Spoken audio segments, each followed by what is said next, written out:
3 साल के बच्चे को उर्दू लिखना कैसे सिखाएंगे? और जब आप उर्दू लिखवा रहे होंगे, कॉपी वर्क करा रहे होंगे, तो कौन कौन सी बातों का आपने ख्याल रखना है और बच्चे की राइटिंग नीट कैसे कराई जाए? बिस्मिल्लाहिर्रहमानिर्रहीम, अस्सलाम वालेकुम, वेलकम टू माय चैनल। मैं हूं फराद। तकरीबन 20 ईयर्स तक मैं डिफरेंट स्कूल्स में टीच करती रही। फिर जब एजुकेशन सिस्टम मुझे इतना सेटिस्फैक्ट्री नहीं लगा तो मैंने छोड़ दिया स्कूल को, अपने बच्चों को भी स्कूल से उठा लिया।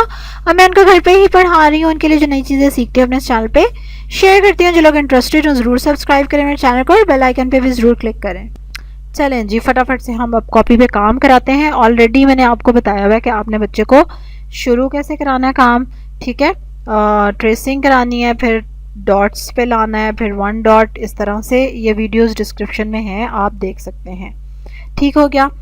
दूसरा, छोटे बच्चे को आप इनिशियली स्टार्ट में नहीं कह सकते कि ये लो कॉपी जाओ लिख कर लाओ, ठीक है। ट्रेसिंग के ऊपर तो वो फिर भी चलो लिख लेगा, लेकिन जब आप इस तरह से डॉट पे लिखवा रहे हैं और कोशिश कर रहे हैं बच्चे को खुद से लेटर फॉर्म करना आ जाए, साउंड फॉर्म करनी आ जाए, तो फिर आपको उसके साथ थोड़ी देर लगना पड़ता है जब तक वो खुद लिखने के काबिल ना हो जाए, ठीक है। जब वो खुद से आपको लिख के दिखा देगा 1-2 लेटर्स, तो मतलब 1-2 बॉक्सेस में लिख के दिखा देगा, तो फिर आपको आइडिया हो जाएगा अच्छा अब ये खुद लिख सकता है। वरना तब तक, उस स्टेज तक आपने उसके साथ बैठना है रेज़र लेके और पेंसिल उसको पकड़ा के, ताकि साथ साथ आप उसको बता सकें। और जब वो गलत लिखे तो उसको इरेज करके दोबारा लिखवाना है। अच्छा, अब ये 2 डॉट्स हैं, ठीक है। अब बच्चे ने क्या करना है, स्लांटिंग लाइन लगानी है, मीन्स के पहले इनको ज्वाइन करना है। बिग डॉट का मीन्स है कि स्टार्ट वहाँ से लेना है, वरना 2 डॉट है, बच्चा कहाँ से शुरू करेगा, नीचे से कि ऊपर से। तो जहाँ से स्टार्ट लेना है वो बिग डॉट लगाएंगे। अच्छा, उसके बाद बच्चे को नहीं समझ आ रही कि मैंने जो हाफ सर्कल्स बनाने हैं वो पूरी लाइन पे ही बना रहा है, तो हम उसको डॉट लगा के दिखाएंगे कि यहाँ से बेटा ज्वाइन करना है यहाँ तक। आप ऐसे नहीं करेंगे कि इधर से बनाओ इधर से बनाओ, आप उसको डॉट लगा के ना बताएंगे कि इस जगह से, इस पॉइंट से यहाँ तक आना है आप। ठीक हो गया, तब बच्चे को समझ आएगी, वरना अगर आप उसको वर्बली बताते जाएंगे तो उसको नहीं पता चलेगा। अब ये देखें, दूसरी बार बच्चे ने हाफ सर्कल काफ़ी हद तक उसी जगह से लगाया जहाँ मैंने उसको डॉट लगा के दिया था। अब मैंने उसको साथ साथ बच्चे को गाइड करना है कि आपने किस डॉट तक उसको ज्वाइन करना है। ये जो हम कहते हैं ना कि राइटिंग बड़ी नीट होती है बच्चों की, तो वो इसीलिए कि आप उसको शुरू में ही बताएंगे कि उसने किस डॉट तक जाना है, और अगर वो वहाँ तक नहीं जाता तो आप उसको इरेज करेंगे और बच्चा उसको दोबारा लिखेगा। इस तरह से बच्चे को समझ आएगी कि अच्छा दीज आर द रूल्स और इनको फॉलो करना होता है। जब तक इनको फॉलो नहीं करें तो वो नहीं लिखा जा सकता, वो रेज होता रहेगा। अगर आपने शुरू में ये चीज़ पक्की नहीं की, इसमें थोड़ी सी स्ट्रिक्टनेस नहीं की, तो ऑब्वियसली फिर बच्चा जहाँ पे मर्ज़ी लिखेगा, जैसे मर्ज़ी लिखेगा, उसको आप बाद में नहीं कह सकते कि कितना गंदा आपने लिखा है या आपको लिखना नहीं आ रहा या क्या। ठीक हो गया, आपने शुरू में ट्रेंड ही बच्चे को ऐसा करना है कि वो उसी तरह से लिखे, लाइन के ऊपर ऊपर, ठीक है। लाइन के ऊपर लिखना है, इस डॉट से इस डॉट तक जाना है हर हाल में। अगर नहीं जा रहे तो रेज कर देंगे आप, ठीक है, और फिर से लिखेंगे, फिर रेज कर देंगे, फिर से लिखेंगे। बहुत ही ज़्यादा स्टैमिना की ज़रूरत है, ठीक है। पूरा पेज अगर शुरू में बच्चा नहीं भी लिख पा रहा तो हाफ लिखवा लें, लेकिन नीट लिखवा लें। और खैर इतना ज़्यादा मुश्किल भी नहीं है, बच्चे को आ जाता है, लेकिन ज़ाहिर है उसमें टाइम लगता है, और उस टाइम में अगर आप फ्रस्ट्रेट होते हैं तो फिर वो काम ख़राब होता है और फिर वो चीज़ उस तरह से आ नहीं पाती बच्चे को। अब यहाँ पे देखें, बच्ची की चालाकियाँ चेक करें। उसने सोचा है कि पहले स्लांटिंग लाइन सारी लगा लेती हूँ क्योंकि ये आसान है, ये तो मुझे आती हैं, और ये जो हाफ सर्कल वाला सीन है ना, ये मैं बाद में करती हूँ। यानी कि बच्चे इतना अपना दिमाग लड़ाते हैं, तो इट डज़ नॉट मीन कि वो उनको समझ नहीं आ रही होती या वो कमज़ोर हैं। No, this is not the thing. वो अपनी तरफ से जितने जोगे होते हैं ना, उतना अपना ज़हन इस्तेमाल कर रहे होते हैं कि अच्छा ऐसे कर लूँ। तो उसके बाद अच्छा, पीछे भी आपने देखा ना, बॉक्सेस में लिखा हमने, ब्लॉक्स में। प्ले ग्रुप के बच्चे ब्लॉक्स वाली कॉपी में लिखते हैं, ठीक है। फिर नर्सरी में हम उसको कॉपी पे इस तरह की वाइड लाइन कॉपी पे शिफ्ट करते हैं ना। तो अब यहाँ पे भी आप बच्चे को दिखाएंगे कि ये देखो, ये 2 जो ब्लैक लाइनें हैं ना, इनमें आपने हाफ, अभी देखें बच्ची कहाँ से बनाना शुरू करी, ठीक है। तो आप जब बताएंगे तो then the child will follow that.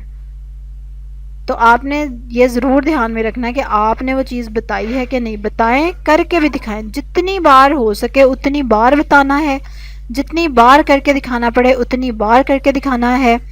आपके लिए अगर एक्सेप्टेबल नहीं है राइटिंग तो उसको इरेज करके दोबारा लिखवाना है, तब तक लिखवाना है कि जब तक आपके लिए एक्सेप्टेबल ना हो जाए। इसका मतलब ये नहीं है कि वही दिन से रात हो जाए लेकिन लिखवा के छोड़ना है, नहीं। इसका मकसद ये है कि ठीक है आपने आज प्रैक्टिस कराई, चलो ठीक है, बच्चा भी थक गया, आप भी थक गया, बस ठीक है, अब हम अगले दिन कराएंगे प्रैक्टिस। ठीक हो गया। जब जैसे ही आपको फील हो कि दोनों में से कोई भी एक थक गया है तो just finish that thing.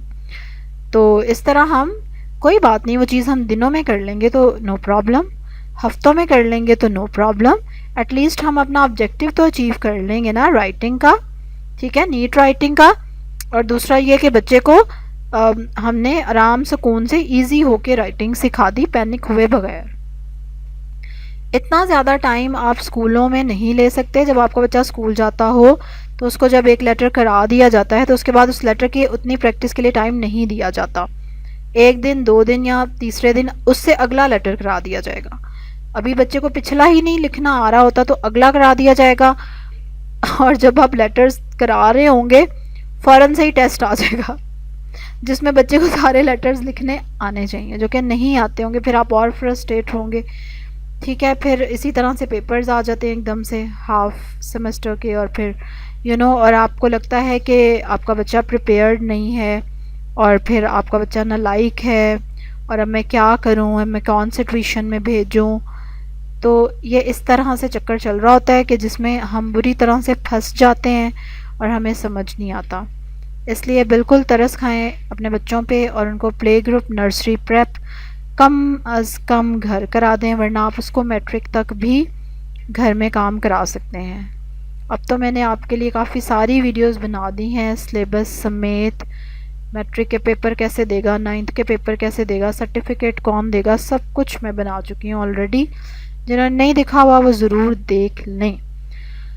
Comment में ज़रूर अपने बच्चे की एज मेंशन करिएगा, बताइएगा उसको राइटिंग में क्या इशू आता है ताकि हम उसको रिजॉल्व कर सकें। आपके पास कोई टिप है ज़बरदस्ती राइटिंग के हवाले से, राइटिंग नीट करने के लिए, ज़रूर उसको शेयर करें कमेंट्स में ताकि हम सब उसको यूज़ कर सकें। ठीक हो गया। अब आप क्या करेंगे, अब आप, हाँ, अब मैं आपको बताऊं कि अगर आपको करेले बहुत पसंद हैं तो मैं अपने चैनल पे करेले अपलोड कर चुकी हूँ, बहुत ही मज़े के बने थे, प्याज वाले करेले भर के, या जिनको कहते हैं ना मसाला भर के। और अभी दाल वाले करेले भी भर के करने लगी हूँ अपलोड, भिंडियाँ भी कर दी हैं मैंने, और कल मैंने बहुत ही मज़े का पुलाव किया है, यखनी पुलाव। और यखनी बनाते कैसे हैं ना, तो अगर कोई इंटरेस्टेड हो इन रेसिपीज़ में तो वो बिल्कुल विज़िट कर सकता है मेरे कुकिंग चैनल को, डिस्क्रिप्शन में भी लिंक है। अब लाइक करेंगे आप मेरी वीडियो को, जल्दी से सब्सक्राइब करेंगे जिन्होंने नहीं किया हुआ, बेल आइकन पे भी क्लिक करेंगे। ठीक हो गया। कल एक और ज़बरदस्त सी वीडियो के साथ आपसे मुलाकात होगी, तब तक के लिए अल्लाह हाफ़िज़।